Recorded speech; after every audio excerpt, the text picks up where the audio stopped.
Mi invitada de hoy sabe lo que es negociar a cara de perro nada menos que en la Organización de Países Productores de Petróleo. Y también sabe contarme con paciencia y con cariño la historia del Estado que gobierna. A vueltas por México con Rocío Nale García.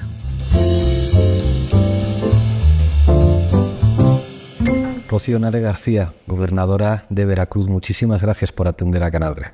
Al contrario, un gusto platicar con ustedes. Me encanta el trabajo que están haciendo. Este programa que hacemos, gobernadora, es para hablar de México, para recorrer México desde la perspectiva de un español, de un gachupín que no entiende muchas cosas pero que quiere aprender, y que una de las primeras cosas que ha aprendido es que México no solamente es Ciudad de México.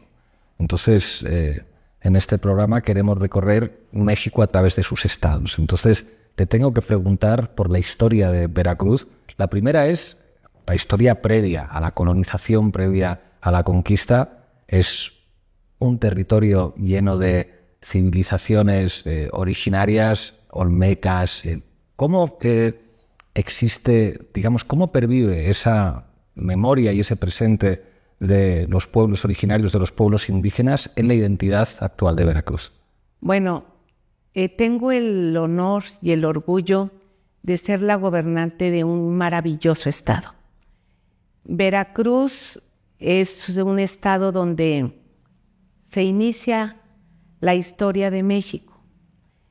Desde, por supuesto, nuestros pueblos originarios, los olmecas, que es la cultura madre, se asienta, nace en el sur de Veracruz, pero también tenemos la zona norte, donde está la Huasteca, los totonacos. Tenemos 13 pueblos originarios. La conquista, llegan los españoles a Veracruz. Es la puerta de entrada de México. Lo dice Carlos Fuentes, ¿verdad? Así que es. La entrada al mundo es por Veracruz, Es por con Veracruz. Hernán Cortés. Veracruz recibió a italianos, a franceses, a migrantes, libaneses, por supuesto, españoles. Y es un estado muy generoso, muy rico en cultura, en biodiversidad, pero lo más importante es su gente. Somos 8,5 millones de habitantes en el estado. Una región, las regiones, son 10 regiones, una cultura vasta, muy grande y muy rica. Las 32 entidades del país tienen lo suyo, pero bueno, Veracruz es un estado de historia, de riqueza, de todo. Tenemos agua, tenemos petróleo, tenemos gastronomía, tenemos todo. Y hoy tengo el orgullo de estar gobernando ese estado, pero gobernando, construyendo el segundo piso de la transformación que estamos haciendo en México, al lado de la presidenta Claudia Sheinbaum. Primero, el primer piso pues fue con el presidente López Obrador, y yo vengo de trabajar ahí en esta transformación del país desde hace muchos años. Y bueno, hoy me toca estar transformando mi estado. Bellísimo, entonces estoy feliz, y la invitación a todos para que lo visiten. Me hubiera gustado recibirlos porque hoy estamos aquí en Ciudad de México, en la casa de la representación de Veracruz, pero yo espero que la próxima vez nos visiten en Veracruz.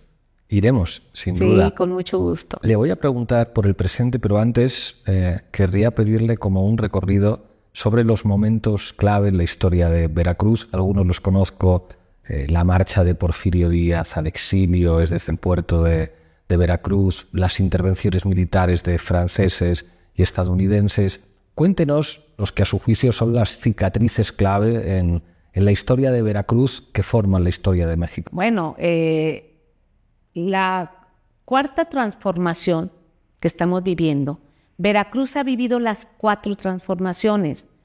La primera transformación de Veracruz, que fue la independencia, es de la independencia. Si bien se dio en la zona del Bajío, acá en el centro. En Veracruz, también cuando es la primera transformación, pues se da ahí la defensa del puerto y una resistencia de españoles que estaban ahí. Una resistencia que ya estaban en el puerto y acá en el centro se estaba viviendo la independencia y allá había una resistencia. Pero fueron precisamente campesinos, pescadores, la gente del pueblo, quien finalmente logra pues la primera transformación en Veracruz también. Benito Juárez, en la segunda transformación, Benito Juárez fue su periodo de presidente. Él sale de Ciudad de México, se va rumbo a Guanajuato, después sale y tiene que salir por el Pacífico, cruzar el Canal de Panamá, subir a Cuba, llega a Nueva Orleans para poder entrar por Veracruz e instalar la presidencia en Veracruz, puerto. Veracruz 2 veces ha sido sede del poder, una con Benito Juárez y la segunda pues fue con Carranza. Entonces la segunda transformación se escribe en Veracruz, que son las leyes de reforma, que es cuando Benito Juárez le quita al clero pues el control de las actas de nacimiento, del registro civil, de panteones, la segunda transformación. Y la tercera transformación es la Revolución Mexicana en 1910, donde también pues Veracruz tiene un papel importante. En 1914 el presidente Carranza pues se asienta en Veracruz y desde ahí también es sede del poder. Entonces ya hablé de la primera, segunda y tercera transformación, cómo se vive en Veracruz. Ya no hablé de los olmecas, que es antes, que esa es la cuna. Pero la cuarta transformación. De la tercera a la cuarta transformación, pues viene el proceso de estabilización y también Veracruz es protagónico. Nosotros tenemos 750 kilómetros de litoral, petróleo, gas. Entonces, con Lázaro Cárdenas, la expropiación petrolera, Veracruz también juega un papel protagónico. Y de ahí el crecimiento del desarrollo económico de México, pues pasa por Veracruz, los puertos de Veracruz, tren en Veracruz, el petróleo en Veracruz. Y hoy que hay una cuarta transformación, ¿cuál es el papel que tiene Veracruz en la cuarta transformación? Pues la primera mujer gobernante en Veracruz, donde estamos en este proceso que ya se inició del cambio de régimen, donde sacamos a un neoliberalismo que generó muchísimos pobres, y con el presidente López Obrador 13.4, o sea, 13.400.000 mexicanos salieron de la pobreza. El estado que sacó más números de pobres fue Veracruz. 1.400.000 pobres en este proceso transformador, en lo que va del presidente López Obrador y hoy con la presidenta Claudia Sheinbaum. Entonces, hablando de historia, cruzado con política, me gusta a mí hablarlo así, ese es el papel de Veracruz. Ya no voy a hablar de su riqueza cultural, de su música, de su gastronomía, de su gente, de los sones, de los afromexicanos. Todo eso tenemos en Veracruz, todo. Entonces, pues es un orgullo ser la gobernante y es una gran responsabilidad. Hemos hablado de historia de Veracruz, ahora le quiero preguntar por su historia personal, porque es un perfil particular. Usted trabajó como ingeniera durante más de 20 años en Pemex. En 2018 Andrés Manuel López Obrador, la nombró usted secretaria de Energía. Antes de aterrizar en algunas anécdotas de esa experiencia, en una posición de gobierno estratégica muy importante, le quiero preguntar por Andrés Manuel. ¿Qué representa para usted, para su biografía, haber estado tan cercana, pues a una personalidad que ha cambiado la historia de México? Bueno, creo que he tenido mucha suerte. Al licenciado yo lo conozco desde 1998. Yo soy ingeniera química con especialidad en petroquímica y tengo 40 años viviendo en el sur de Veracruz, donde son las instalaciones petroquímicas. El régimen neoliberal, con Carlos Salinas de Gortari, inicia con la privatización de muchas empresas en México. Teníamos cerca de 2,000 paraestatales en México. Telégrafos, correos, teléfonos, todo. Fertilizantes, bancos, televisoras, todo eso era de la nación. Y Carlos Salinas de Gortari decide privatizar a este grupo de amigos que ahora son grandes ricos en México. Pero el petróleo es un patrimonio de la nación. Y lo primero que deciden es ir a privatizar la industria petroquímica. Los ingenieros que estábamos en la petroquímica dijimos, a ver, no puedes privatizar esto es de la nación. Y nos organizamos. Teníamos que hacerlo nosotros. Ya Andrés Manuel venía de un movimiento que él traía en Tabasco. El sur de Veracruz, Coatzacoalcos, colinda con Tabasco. Entonces él pasa por Coatzacoalcos ya con un movimiento que traía en Tabasco y ahí lo conocemos. Y los ingenieros hablamos y decimos, lo que están pretendiendo es entregar infraestructura, patrimonio, y tenemos que defenderlo. O sea, tenemos la misma causa. Estamos hablando de hace, 30 años, hace muchos años. Tenemos la misma causa. Andrés Manuel camina hacia la Ciudad de México y yo con un grupo de ingenieros, nosotros empezamos en la defensa de Pemex. Nuestro grupo se llamaba la Coordinación de Trabajadores por la Defensa de Pemex. Después Andrés Manuel se hace jefe de gobierno de la Ciudad de México y nosotros seguimos con la defensa de Pemex, participando en el Congreso de la Unión como asesores, llevando temas técnicos. En la elección de López Obrador en el 2006 como presidente de México para la primera elección, es cuando yo le ayudo a él a coordinar el distrito de Coatzacoalcos. Yo coordino un distrito electoral que es en el sur de Veracruz, a favor de López Obrador. Siempre he sido yo de izquierda. Y de ahí, ya empiezo a trabajar más cerca con él. En el 2008, en el 2007, en el 2008 me habla para conformar el grupo de la defensa de las Adelitas.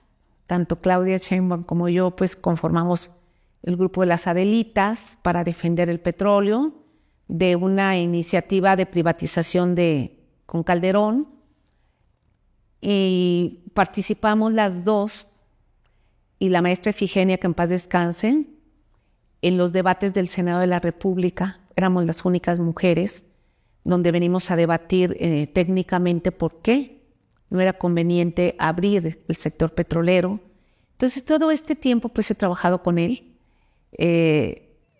trabajando en la defensa. En el 2012, que es la siguiente postulación, yo voy acompañándolo para candidata a diputada federal de mi distrito de Coatzacoalcos y él para la presidencia. No llego a la diputación. Posteriormente, en el 2015, que ya es Morena, ya nos formamos como Morena, vuelvo a participar, me dice, tenemos que armar el movimiento. Sí, adelante. Entonces es un trabajo de muchos años, ya participo, gano, y soy la primera coordinadora del grupo parlamentario de Morena. Y de ahí, bueno, pues seguimos trabajando porque es mi tema, es lo que sé. Y me dice Rocío, pues en el 2018, bueno, me tiene que ayudar. Sí, había que ayudarlo. Y ya me hizo el honor de que lo ayudara en la Secretaría de Energía. Ha sido un privilegio y como profesionista es lo máximo porque pues me tocó coordinar el trabajo de una gran refinería. Dos Bocas. Dos Bocas. Cuéntenos eso. No, bueno, eso es lo máximo. Lo que representa para la soberanía energética. No, es lo máximo. Tenían 30 años, 40 años que decían que no se podía hacer una refinería. El sistema neoliberal. ¿Por qué? Porque ellos le estaban apostando a ser dependientes a las importaciones y a privatizar una infraestructura muy valiosa. Nosotros estábamos exactamente en lo contrario. El presidente tenía claro que teníamos que ir por la soberanía. Un país, cuando no tiene sus energéticos, eres débil. Te debilitas porque estás sujeto a los vaivenes del mercado energético. Entonces sabíamos que teníamos que fortalecer nuestro sistema energético, que lo habían debilitado a propósito. Entonces nos esperaba mucho trabajo, sabíamos que teníamos que hacer otra refinería, ya se había planteado en el 2006, en el 2012 y en el 2018 que ganamos, dice, pues ahora tenemos que hacer la refinería para tener una soberanía. Hacer una refinería completamente en una sola etapa. Las refinerías a veces se hacen en 2 o 3 etapas. Nosotros lo hicimos en una etapa toda. Rompimos récord histórico de tiempo, toda la refinería completa, preciosa, con la mejor tecnología, la mejor calidad, con toda completa. Toda completa son no nada más es la refinería, sino tiene su terminal de despacho, tiene en el mar para despachar gasolina, acueductos, energía, toda la refinería. Hoy la refinería trae más de 300,000 barriles de proceso, fue diseñada para 340,000. Entonces es la que está dando ahorita más gasolina a México. Y efectivamente, después de que cuando nosotros llegábamos estábamos dependiendo un 85% de las gasolinas de importación. Hoy leo que estamos casi a un 28-30% y las otras refinerías que son nuestras están levantando su producción. Entonces, estamos dejando la soberanía en combustibles, al igual que en electricidad, al igual que pues en gas están trabajando mucho y creo que la presidenta Claudia Sheinbaum está haciendo el segundo piso en materia energética. Entonces fue como profesionista, como ingeniera, pues es lo máximo. Para un ingeniero químico, coordinar una refinería ya no hay más. Y como mexicana me siento como una patriota de haber colaborado para mi país. Yo doy clase de ciencias políticas en la Complutense y mis estudiantes saben que estuve en un gobierno y a veces me dicen, seguro que en la época de pandemia tuviste que vivir algún momento difícil, cuéntanos algo. Yo voy a hacer lo mismo que mis estudiantes hacen conmigo, con usted. Ajá. Yo sé que en plena pandemia hubo un momento muy difícil, hay una enorme caída de las exportaciones de petróleo como consecuencia de la dinámica de confinamiento en la pandemia. Hay una llamada telefónica, reunión virtual de la OPEP, Organización de Países Productores de Petróleo. Usted es la secretaria de Economía. Allí se plantea de energía, eso es, y allí se plantean una serie de recortes que podrían haber sido devastadores para la economía mexicana. Cuénteme, esa situación, ¿cómo fue la negociación? ¿Qué pasó? Fue una experiencia, pues, en geopolítica y como en secretaria, yo creo que de las más fuertes, porque las reuniones de la OPEP, pues es del mercado mundial sobre el petróleo. Y México es el único país que pertenece a la OPEP y a la Agencia Internacional de Energía. La Agencia Internacional de Energía está Estados Unidos y en la OPEP está Rusia y Arabia. Entonces México pertenece a los dos. El presidente López Obrador pues ya va a la conducción cuando nos avisan que tenemos una reunión porque el mundo se paraliza. El mundo se paraliza, todo mundo encerrado, entonces no hay consumo de combustibles, los barcos todos están estacionados en alta mar y hay que cerrar válvulas, hay que cerrar pozos y la OPEP en forma unilateral dice, a ver, a ti te toca cerrar tanto, a ti tanto, a ti tanto, y entonces a México nos dice, ustedes tienen que cerrar 400,000 barriles. Le dije, no podemos. Nuestros campos son maduros y nosotros habíamos ya invertido mucho, el presidente López Obrador había estado inyectando dinero para poder levantar la producción cuando venía en picada, que le había dejado el presidente Peña Nieto en picada. Entonces el presidente desde un principio empieza a inyectar dinero para levantar los pozos y son pozos maduros, que es muy difícil que tú cierres y luego vuelvas a abrir. Entonces pues yo como técnica sí sé, entonces les dije, no, nosotros no podemos eso. No es que pueda, lo tiene que hacer. No podemos. México no puede. Entendemos la desesperación ante el mercado, pero México no puede. Yo pedí la comprensión de la OPEP, les expliqué esto y les dije, México en el sexenio de Peña Nieto estuvo cumpliendo los recortes del 300%. A ellos no les importaba. Decían, ciérrale 70 y le cerraban 200, porque esa era la política. Entonces otro país podía tomar el volumen de México. Entonces le dije, a ver, ya México estuvo pagando mucho tiempo, ahorita pedimos esto. Entonces se atora la negociación, efectivamente por México. Fueron más de 24 horas. Yo estaba en el teléfono con el presidente López Obrador, porque era virtual, y él era el que me iba conduciendo. No podemos, diles que no se puede, diles que no, coméntales esto, siempre de una forma muy respetuosa pero firme, y efectivamente era la única mujer. Todos los demás países, la gran mayoría en ese momento sus secretarios eran técnicos, o sea, no eran economistas, eran técnicos también, entonces sabían y yo les decía, no podemos. Y fueron 3 días muy fuertes,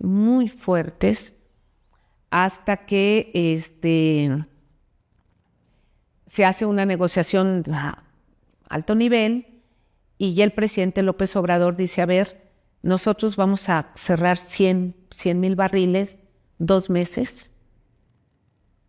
El resto que lo ponga Estados Unidos, que son los que traen 10 millones de producción, y acepta justamente Donald Trump.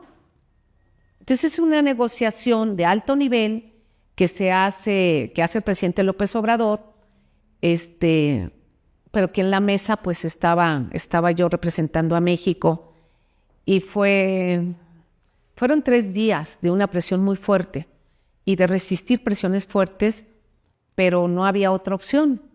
Entonces al final, bueno, pues salimos muy bien, México sale bastante bien, después de que nos criticaron todos, empezando por la derecha de México, ¿qué les pasa?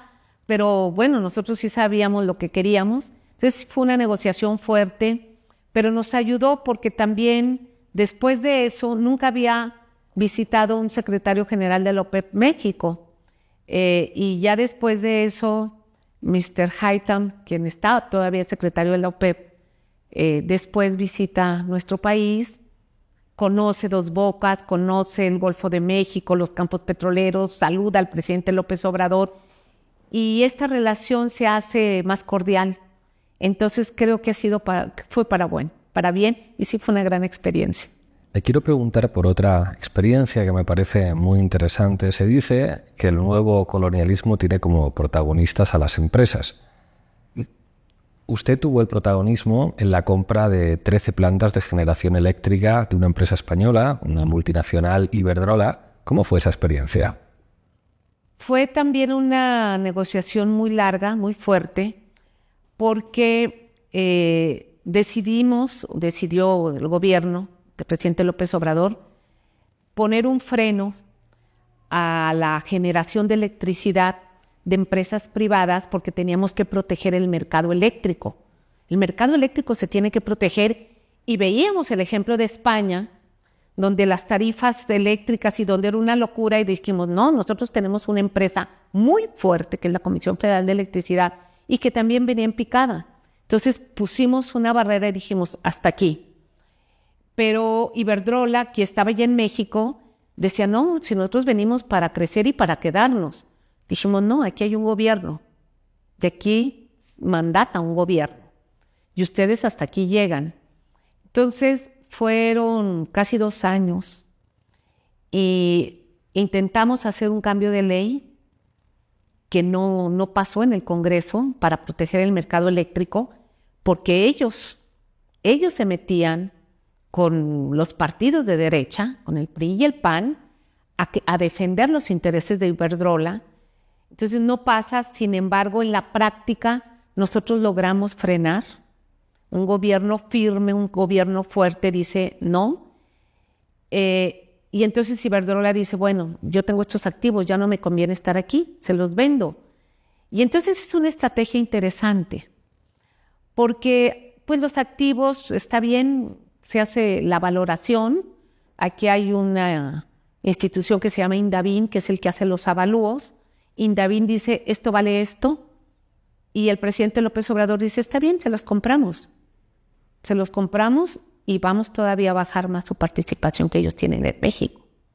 Entonces, al comprarla, nos hacemos de estas plantas y tu participación se reduce, y hoy, pues sí, CFE, al igual que Pemex, está más fortalecido con la soberanía y bueno, la generación la tiene el control, la CFE. No quiere decir que esté limitada hoy con una reforma que ya se pudo aprobar, donde dice que los privados pueden tener hasta un 46%, ¿es así? Hasta un 46%, es su máximo. Y la CFE, su mínimo es un 54%, pero la CFE puede tener 60, 70, 80%, porque es la base que tiene la electricidad. Entonces se consiguió. Han sido 7 años que se cambió la política energética en México. 2024 es usted elegida gobernadora de Veracruz. Un año no es tanto tiempo, pero querría que hiciera un balance de las cosas que han conseguido este año. Bueno, en Veracruz teníamos que llegar a acelerar la transformación. Se había iniciado ya con el presidente López Obrador y con el exgobernador Cuitláhuac García, compañero, pero teníamos que llegar a acelerar. Si bien el sur estaba despegando con el Tren Maya, con la propia refinería de Dos Bocas, con el proyecto del interoceánico, que el presidente López Obrador mete mucha infraestructura, había que darle un empuje a Veracruz. Entonces, pues participamos, que esta etapa me gusta mucho, porque siendo yo secretaria de Energía, el movimiento del cual yo emano, del cual yo formo parte, me dice, a ver, es necesario que vayas a Veracruz. No podemos perder Veracruz, se necesita acelerar Veracruz. Vienes de una dinámica de trabajo, bueno, pues voy a participar en Veracruz. Hago una campaña muy difícil, muy difícil. Una campaña con un grupo de derecha muy violento, misógino, machista, donde la campaña, que creo que estaba coordinada por un español, es un ataque de discriminación terrible. Discriminación de género, discriminación de origen, y la estrategia para mí fue, Veracruz tiene 212 municipios y más de 20,000 comunidades. Entonces yo recorro los 212 municipios a ras de suelo, en todos los parques, para poderles ganar su campaña de aire tan agresiva desde México. O sea, todos los medios nacionales fuertes, era una agresión muy fuerte y era Veracruz se va a perder, Veracruz no va a ganar Morena, porque Rocío Nale tiene riquezas, casas, bueno, me sacaron hasta lo que no, mentiras, con unas difamaciones, y yo plantada en territorio.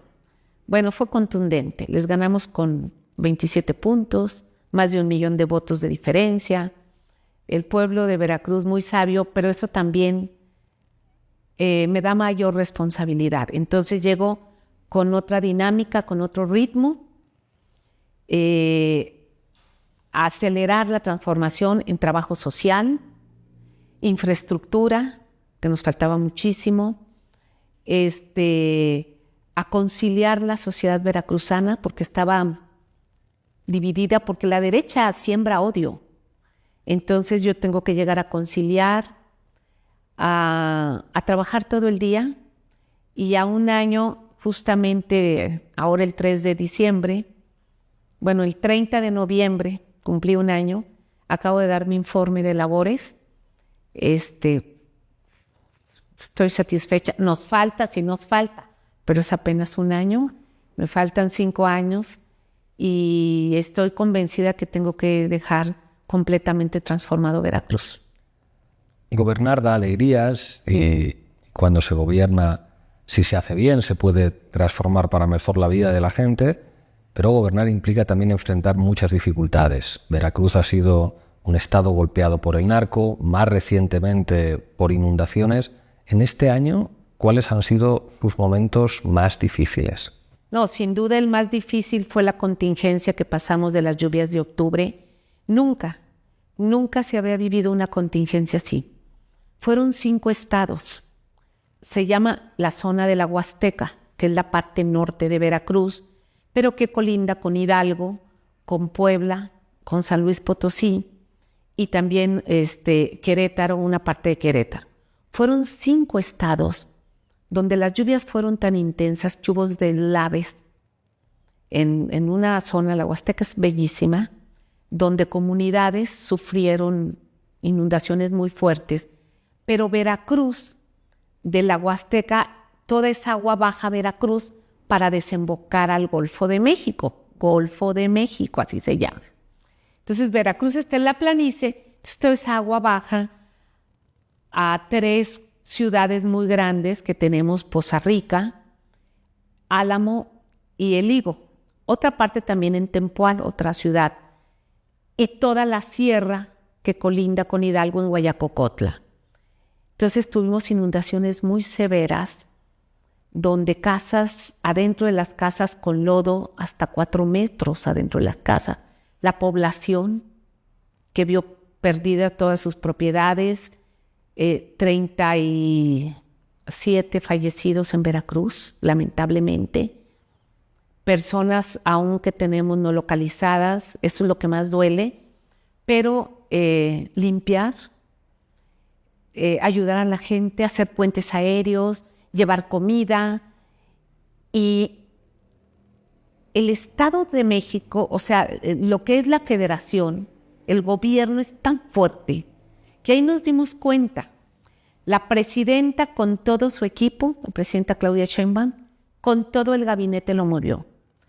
Todo el ejército, toda la marina, todo el departamento de Conagua, todos los de bienestar, yo, todo mi equipo, nos movimos acá y en 17 días, una cosa increíble, junto con la ciudadanía, con la sociedad civil, limpiamos.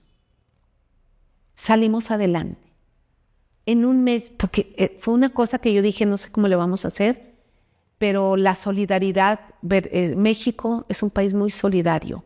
De toda la República nos llegó apoyo, de toda la República, desde Sonora, colinda ya en el norte, hasta Quintana Roo, nos mandaron apoyo, gente que fue a ayudar y salimos adelante. Esa es lo más difícil que me ha tocado en este año. Fue muy duro, pero salir adelante y al mismo tiempo yo estaba concentrada en ayudar. Y al mismo tiempo había una campaña de la derecha golpista golpista que se estaba levantando contra mí y contra la presidenta. Pero en ese momento nosotros dijimos, esto es lo que tenemos que atender. No tenemos que perdernos. Y ahí es cuando usamos una frase, tanto la presidenta como yo, que dijimos, no pueden estar actuando como carroñeros.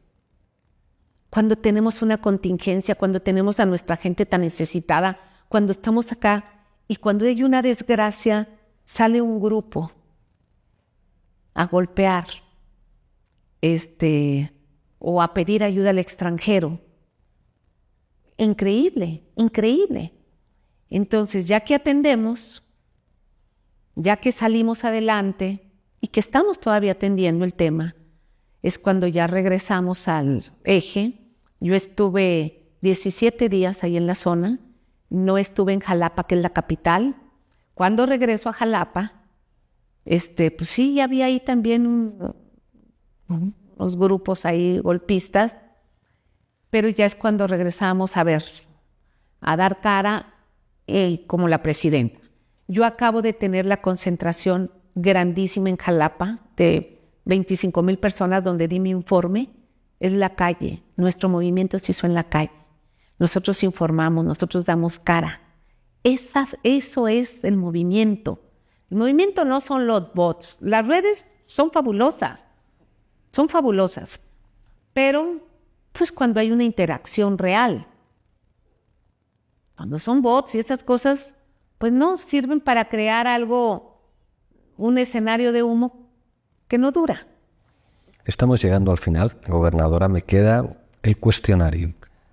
Si tuviera que ir a algún lugar y solo le permitieran llevar un libro, ¿qué libro se llevaría?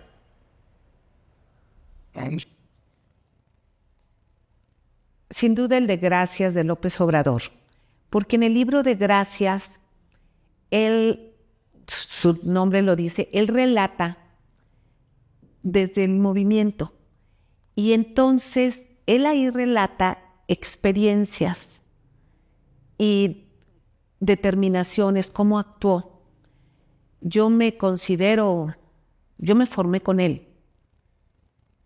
Creo que Claudia Sheinbaum y otras compañeras y compañeros nos formamos en el camino con él y fuimos aprendiendo. Él fue un líder, es un líder, pero también fue un guía que en el camino fue formando los que ahora estamos. Él ahora está en su retiro, merecido, descansando, desde ahí está dando seguimiento al país, pero ahora nosotros somos los que estamos llevando las riendas. Entonces, cuando yo leí el libro, yo decía, sí es cierto, aquí estaba. O, sí es cierto, esto sí pasó. Sí me acuerdo que tomó esta determinación. En el libro platica lo de la OPEP, por ejemplo, y platica otras experiencias. Y ese para mí es como un manual.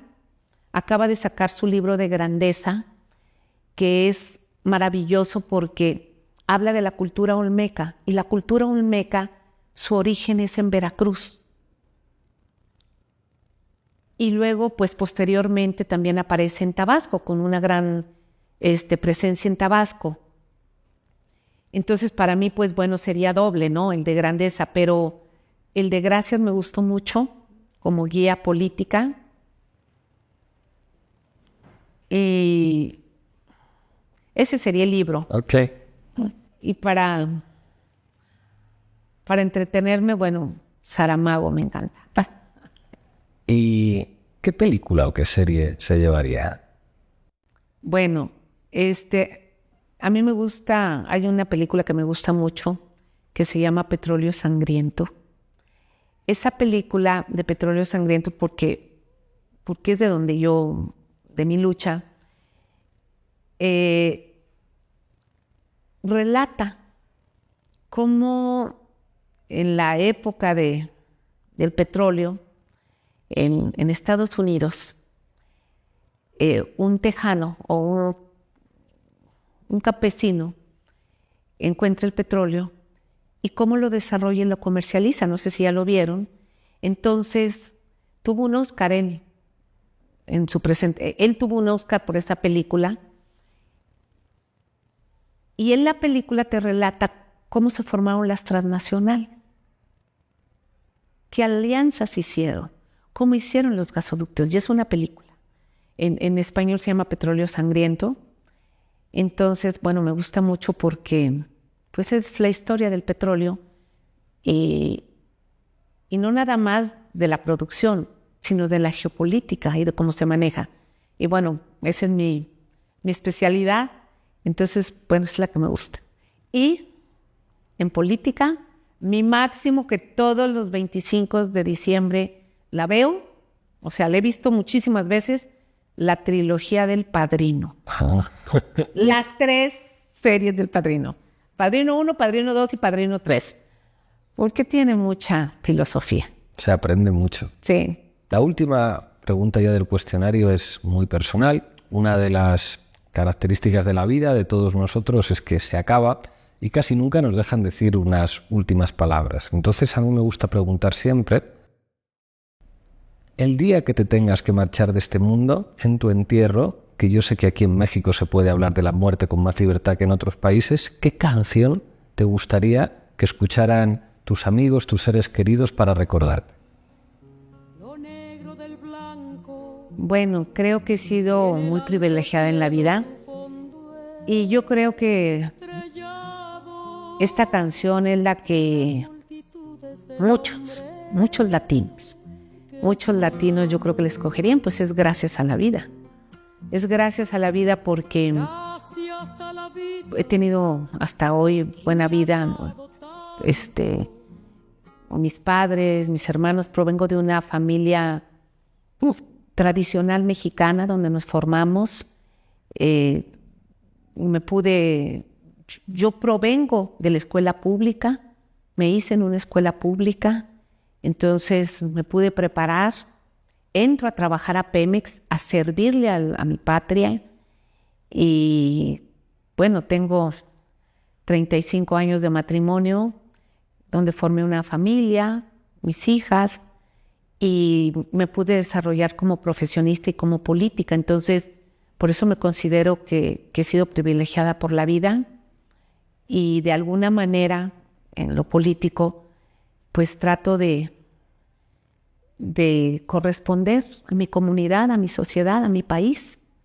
Entonces, pues sería Gracias a la Vida. Yo creo que mucha gente ha de escoger esa canción. Rocío Nale García, muchísimas gracias por atender a Canal 13. No, al contrario. Gracias a ti y yo los felicito nuevamente por el trabajo que hacen. Me encanta lo que están haciendo. Y yo no doy muchas entrevistas, pero esta me encanta. Gracias.